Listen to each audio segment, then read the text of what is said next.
Alors, je me définis comme une personne déterminée, juste, vraiment très juste, et exigeante.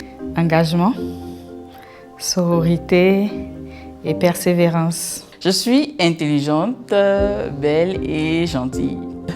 J'aime bien, j'appelle ça PDC. Je suis passionnée, je suis déterminée et je suis une conciliatrice. Féministe, liberté, amour. Certitude, discrétion et engagement. Protagoniste, perspicace et progressiste. Je suis énergique, engagée et expérimentée. 3 E.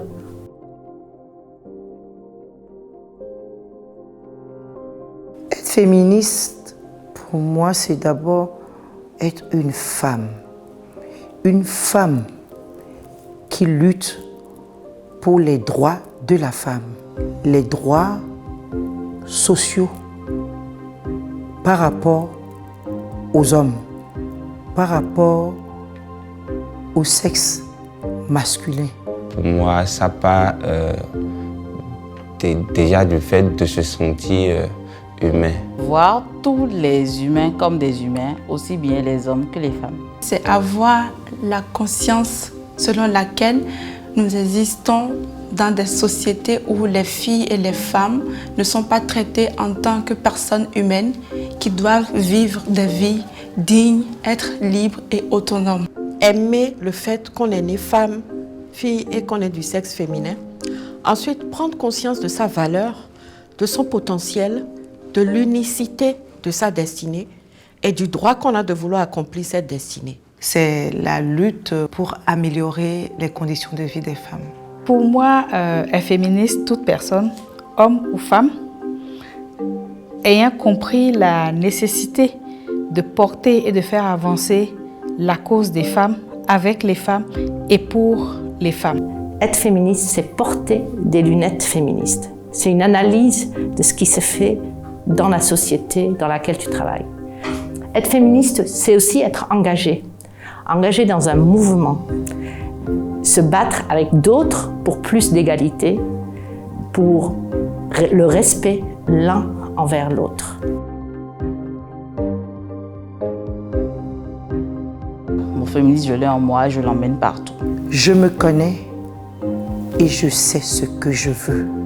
Ensemble, nous pouvons arriver à plus d'égalité et plus d'équité.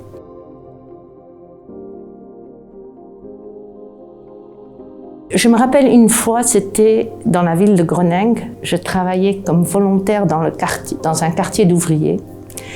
Et là, j'étais frappée par des femmes, des épouses, qui me racontaient que leur mari ne leur donnait pas l'argent du ménage si elles ne voulaient pas coucher avec eux. J'étais la personne qui posait toujours la question de savoir et pourquoi mon frère ne pouvait pas faire ci et pourquoi je devrais me retrouver à la cuisine après l'école et pas lui. Il fallait élire les responsables de classe et on dit non, tu es fille, tu ne peux pas être responsable de classe. Lorsque je suis rentrée de nouveau au Bénin et que j'ai décidé de m'intéresser à la politique, de rentrer dans la politique, là, je me suis rendu compte d'abord de l'absence des femmes dans ce système, dans cette arène, dans l'arène politique.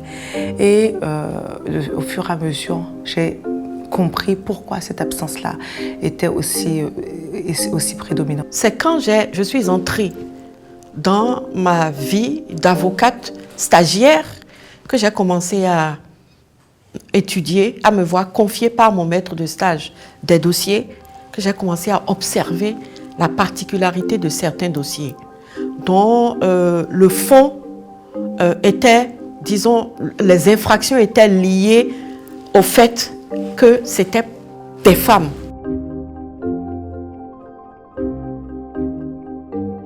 Dans mon village, il y avait un discours où beaucoup de personnes nous disaient que les filles ne peuvent pas aller à l'école et dépasser la classe de 3e parce que beaucoup de filles tombaient enceintes, étaient renvoyées de la maison et se voyaient donner en mariage aux auteurs de ces grossesses. J'ai commencé à écrire ce que je pensais, comment est-ce que selon moi je pensais qu'on peut arriver à prévenir les grossesses précoces. Et à chaque fois qu'on jouait lors des journées culturelles en classe, je voyais que beaucoup d'élèves avaient des questions. J'avais fini mon stage et j'étais en train de vouloir m'installer à mon propre compte. À ce carrefour-là, j'ai eu un dossier. Une femme qui est venue me voir. Et à partir de ce jour-là, alors que j'étais avocate d'affaires, je suis passée d'avocate d'affaires à avocate de la veuve et de l'orphelin, dans le vrai sens du terme. Je travaillais à mettre à la disposition des femmes des petits crédits pour leurs activités et ces crédits transformaient résolument la vie des femmes. Et là, je me suis dit, les femmes, elles ont besoin de soutien, elles ont besoin qu'on les connecte aux opportunités, elles ont besoin d'être accompagnées, elles ont du potentiel, elles peuvent faire beaucoup. C'est lorsque je suis rentrée en politique parce que j'estime que la politique est l'arène par excellence pour faire bouger des décisions, pour prendre des décisions en faveur de tel ou tel sujet.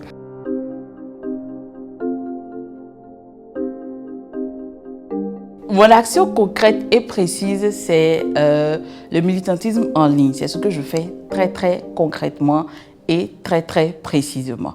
Dans tous les projets qu'on finance comme ambassade des Pays-Bas, je fais attention à ce qu'il n'y ait pas, qu'on diminue l'exclusion, qu'on diminue l'inégalité, que les femmes aussi aient des chances et des opportunités à prendre. Et dans les discussions plutôt politiques, je le mets aussi sur l'agenda. Où sont les femmes? Je me bats beaucoup contre les violences faites aux femmes, les violences basées sur le genre. Et nous continuons à faire nos sensibilisations dans les centres d'aide juridique créés par l'Association des femmes juristes du Bénin. Alors je vais dire que je suis partie d'un engagement désordonné à un engagement aujourd'hui plus organisé. Je suis au cœur de beaucoup d'actions. Spécifiquement, j'organise les espaces dans les écoles où les filles et les garçons apprennent sur la santé sexuelle. Je construis aussi des espaces où les filles apprennent le leadership, l'estime de soi, apprennent à reconnaître les inégalités autour d'elles et comment est-ce qu'elles peuvent se mettre en action pour agir contre cela.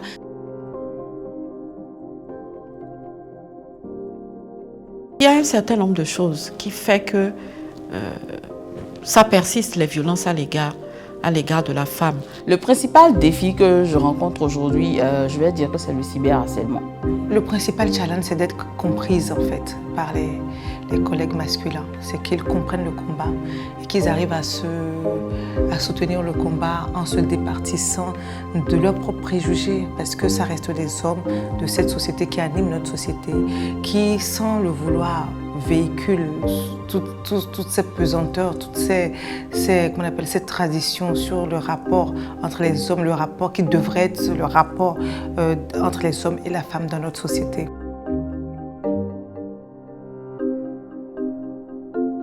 Je pense que chacun à son niveau peut faire quelque chose pour éradiquer les violences faites aux femmes. Il faut que les hommes sachent quels sont les actes qui sont qualifiés de violence et puis les personnes violentes ont besoin d'être soignées.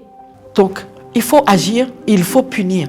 Et il faut punir sévèrement pour empêcher la récidive et pour donner un signal fort. Il faut aller plus loin. Et ça, c'est le pouvoir qui est donné à l'Institut national de la femme. Il faut la conversation pour de jour en jour éduquer les communautés, les aider à comprendre et à commencer un changement de comportement. Quelle que soit l'énergie que nous allons mettre à vulgariser la loi, les différentes lois, il faudra un changement de mentalité. Et effectivement, j'ai le bonheur de constater qu'auprès de la génération qui a autour de 10 ans aujourd'hui, il y a déjà un changement de mentalité.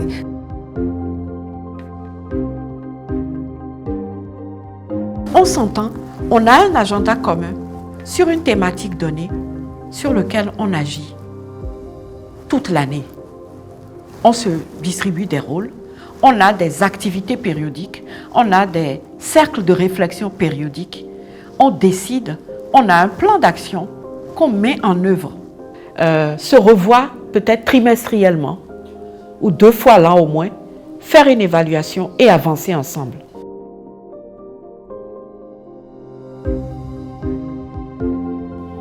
Il y a lieu véritablement de sceller une alliance entre les différentes générations et les différentes couches de notre société. Agir de manière éparse pour la même cause ne fait qu'émietter nos forces et donc amoindrir les impacts que nous souhaitons.